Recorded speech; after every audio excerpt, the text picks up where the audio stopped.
اب آگے ایک اور سوال ہے، نکاح ثانی کے عیب کو کیسے ختم کیا جائے؟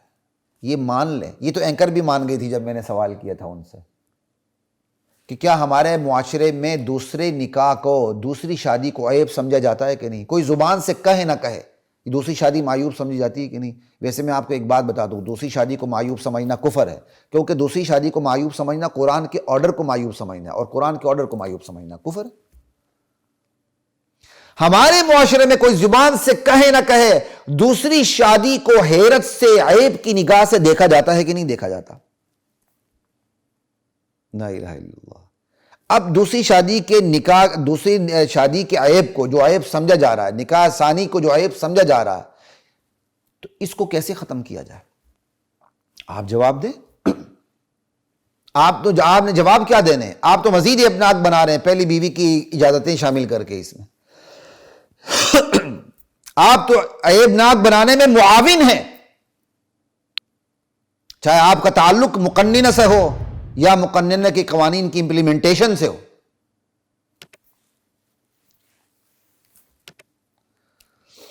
اب سنیے کہ نکاح ثانی جس کو عیب ناک سمجھا جا رہا ہے، اس کی عیب ناکی کیسے ختم کیا جائے؟ تو آئیں اسلام سے رہنمائی لیتے ہیں۔ جب ایک جائز عمل کو ناجائز سمجھا جائے، بلکہ عیبناک سمجھا جائے، معیوب سمجھا جائے، تو پھر اسلام کا مزاج کیا ہے؟ اسلام کا مزاج سن لیجیے گا۔ اسلام پھر اس عمل کو رواج دیتا ہے تاکہ اس کی عیبناکی کو اور اس کے عدم جواز کو جو معاشرے میں خواہ مخواہ کا پیدا ہو چکا ہے ختم کیا جائے۔ اسلام زور دے کر پھر اس کو رواج دیتا ہے کہ کرو یہ عمل تاکہ معاشرے سے اس کی عیبناکی ختم ہو سکے کہ لوگ اس کو معیوب سمجھ رہے ہیں، حالانکہ یہ معیوب نہیں ہے۔ لا الہ الا اللہ، یہ ہے اسلام کا مزاج۔ اور یہ کوئی میں اپنی طرف سے بات نہیں کر رہا خواتین و حضرات، آپ کو قرآن کریم سے دو بڑی مثالیں دے کے پیش کروں گا، دو بڑی مثالیں آپ کے سامنے رکھتا ہوں۔ اللہ اکبر۔ سورہ احزاب کی طرف چلتے ہیں۔ 21ویں سپارے کا اختتام ہے اور 22ویں سپارے کا آغاز ہے، بلکہ 22ویں سپارے کا دوسرا رکوع ہے۔ سورہ احزاب سورت نمبر 33 ہے اور آیت نمبر 37 ہے۔ دیکھیے یہاں ایک واقعے کا ذکر ہے۔ واقعہ یہ ہے، عرب معاشرے کے اندر منہ بولے بیٹے کو حقیقی بیٹا سمجھا جاتا تھا، بالکل حقیقی بیٹے کے حقوق دیے جاتے تھے۔ حضرت زید رضی اللہ تعالی عنہ نبی کریم صلی اللہ علیہ وسلم کے منہ بولے بیٹے تھے، ٹھیک ہے؟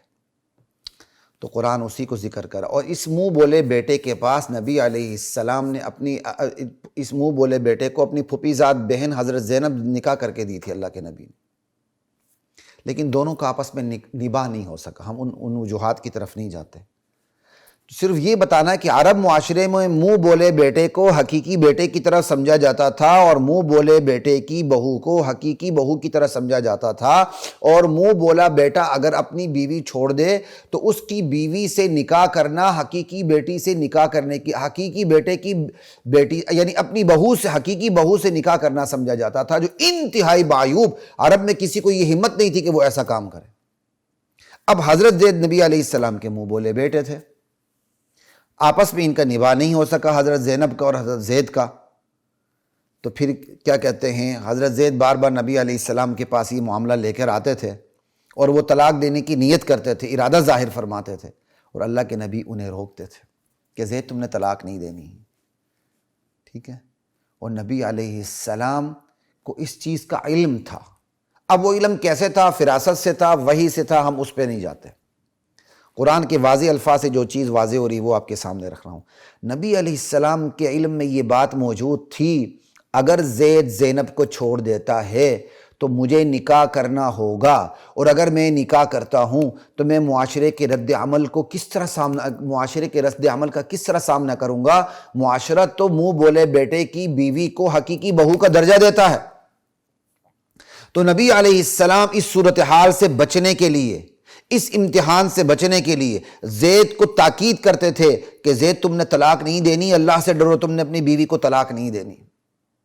اللہ کو کچھ اور ہی منظور تھا، اللہ کو یہی منظور تھا کہ زید نے اپنی بیوی کو چھوڑنا ہے اور اس کے بعد اس کا نکاح نبی علیہ السلام سے کرنا ہے۔ کیوں؟ معاشرے میں اس عیب ناکی کو ختم کیا جائے۔ معاشرے میں یہ اتنا بڑا عیب تھا کہ اللہ نے چاہا کہ منہ بولے بیٹے کی جو بیوی ہے، جب وہ منہ بولا بیٹا اس بیوی کو چھوڑ دے تو اس کا نکاح نبی علیہ السلام سے کروایا جائے، نبی علیہ السلام کے منہ بولے بیٹے کی سابقہ بیوی سے، تاکہ عرب معاشرے کے اندر جو یہ ایک رواج، یہ جو چیز جڑ پکڑ چکی ہے کہ منہ بولے بیٹے کی بہو دراصل حقیقی بہو ہے، تو اس کو ختم کرنے کا واحد طریقہ اللہ تعالیٰ نے یہ اختیار کیا، خود نبی کے منہ بولے بیٹے کی سابقہ بیوی سے نبی کی شادی کروا دی۔ اور اللہ کے نبی کو یہ علم میں تھا کہ علم میں یہ بات تھی کہ زید اگر چھوڑتا ہے تو مجھے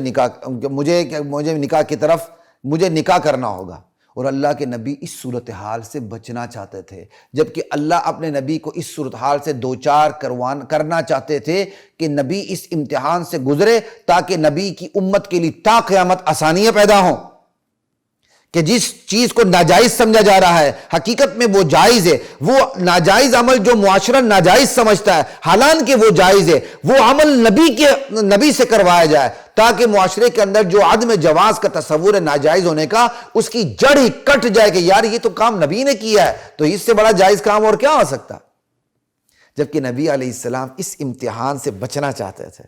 حضرت زید بار بار حاضر خدمت ہوتے تھے، یا رسول اللہ میں طلاق دینا چاہتا ہوں، اور حضور اس کو روکتے تھے، اور اللہ تعالیٰ نے اس کو یہاں نقل کیا ہے، وَإِذْ تَقُولُ لِلَّذِي أَنْعَمَ اللَّهُ عَلَيْهِ وَأَنْعَمْتَ عَلَيْهِ، وہ وقت یاد رکھنے کے قابل ہے میرے نبی جب آپ اس شخص سے جس پر اللہ نے بھی انعام کیا تھا اور آپ نے بھی انعام کیا تھا، آپ بار بار کہتے تھے امسک علیک زوجک، اور اللہ کے بندے اپنی بیوی کو سنبھال کے رکھو، واتق اللہ، اللہ سے ڈرتے رہو، وتخفی فی نفسک واللہ مبدی، اور آپ نے اپنے دل میں وہ بات چھپائی ہوئی تھی جو اللہ ظاہر کرنا چاہتا تھا، کیونکہ آپ کو یہ علم ہو چکا تھا کہ زید چھوڑے گا تو مجھے نکاح کرنا ہوگا۔ وتخشى الناس، یہ پیار بری ڈانٹ ہے جو اللہ اپنے نبی کو پلا رہا ہے، یہ پیار بری تنبیہ ہے جو اللہ اپنے نبی کو کر رہا ہے۔ وتخشى الناس، میرے نبی آپ لوگوں سے ڈر رہے تھے، آپ لوگوں سے ڈر رہے تھے، لوگوں کے تانوں سے ڈر رہے تھے۔ واللہ احق ان تخشاہ، اللہ زیادہ حقدار ہے اس بات کا کہ اس سے خوف کھایا جائے۔ فلما قضا زید منہا وطرا، جب زید نے اپنی حاجت پوری کر لی، مکمل طور پر زید کا اپنی بیوی سے تعلق منقطع ہو چکا اور عدت پوری ہو چکی، زوجناکہا، ہم نے آپ کا نکاح آپ کے منہ بولے بیٹے کی بیوی سے کروا دیا۔ کیوں؟ لکی لا یکون علی المؤمنین حرج فی ازواج ادعیائہم، تاکہ اہل ایمان پر کوئی تنگی نہ ہو اپنے منہ بولے بیٹوں کی سابقہ بیوی سے نکاح کرنے کے حوالے سے۔ لا الہ الا اللہ، اذا قضوا منہن وطرا وکان امر اللہ مفعولا، اللہ کا حکم، اللہ کا فیصلہ نافذ ہو کے رہتا ہے۔ اللہ فیصلہ کر چکا تھا کہ نبی کا نکاح اس کے منہ بولے بیٹے کی سابقہ بیوی سے کروانا ہے، اور نبی ہچکچا رہے تھے۔ اللہ نے اپنے نبی کی ہچکچاہٹ کی کوئی پرواہ نہیں کی، بلکہ نکاح کروا دیا۔ نکاح سے پہلے ڈانٹ بھی پیار بری ڈانٹ بھی پلا دی، پیار بری تنبیہ بھی کر دی۔ تو کتنی بڑی مثال ہے کہ عرب کے جس معاشرے میں منہ بولے بیٹے کی بیوی جو حقیقی بہو سمجھی جاتی تھی، اس کی سابقہ بیوی سے نکاح کرنا معیوب سمجھا جاتا تھا، تو اللہ کے نبی سے وہ نکاح کروا دیا گیا۔ اللہ کہتے ہیں نبی نے یہ نکاح نہیں کیا، زوجناکہا، ہم نے نبی کا نکاح کروایا۔ یہ اللہ اپنی طرف منسوب کر رہے ہیں، کتنی بڑی بات ہے، تاکہ میرے نبی پر کوئی حرف نہ آئے۔ میرے نبی تو ہچکچا رہے تھے، اور اسی ڈر سے بار بار زید کو تلقین کر رہے تھے کہ بھائی اپنی بیوی اپنے پاس رکھو، طلاق نہ دینا، اللہ سے ڈرنا۔ اللہ کہتے ہیں آپ نے اندر سے جو بات چھپائی رکھی تھی اللہ نے اس کو ظاہر کرنا تھا۔ آپ لوگوں سے ڈر رہے تھے، حق یہ تھا کہ آپ اللہ سے ڈرتے۔ سمجھ آئی؟ یہ ہے الزام المخاطب بما لا یلتزم کے قبیل سے، وہ ایک الگ بات ہے، ٹھیک ہے جی۔ یہ پیار بری ڈانٹ کا انداز ہوتا ہے، اللہ تعالیٰ نے اپنے نبی کے ساتھ یہ رویہ اختیار کیا، پیار بری تنبیہ کر دی اپنے نبی کو۔ تو کہنے کی بات یہ، آپ کے سامنے میں نے ایک مثال رکھ دی کہ معاشرے میں جس جائز عمل کو ناجائز سمجھا جا رہا تھا، وہ جائز عمل کروا کے بتایا گیا کہ یہ جائز عمل ہے، یہ ناجائز نہیں ہے۔ آج معاشرے میں دوسرے نکاح کو معیوب سمجھا جاتا ہے، ناجائز سمجھا جاتا ہے، چاہے ہم منہ سے نہ کہیں۔ تو اسلامی مزاج کا اور یہ جو آپ کے سورہ احزاب کا میں نے جو آپ کے سامنے یہ واقعہ رکھا، اس کا تقاضا یہ ہے دوسری، تیسری، چوتھی شادی کو، نکاح کو رواج دیا جائے۔ میں تو شادی کا لفظ بھی استعمال نہیں کرتا، میری کوشش ہوتی ہے، اسلام میں کوئی شادی نہیں، اسلام میں نکاح ہے۔ نکاح کو رواج دیا جائے تاکہ جو ایک برصغیر پاک و ہند کے اندر جو ہندو مت کے اثرات آ چکے ہیں، ہمسائیگی کے جو اثرات آ چکے ہیں، وہ ختم ہو جائیں، وہ کھرچ جائیں۔ لا الہ الا اللہ۔ یہ تو میں نے ایک مثال پیش کر دی۔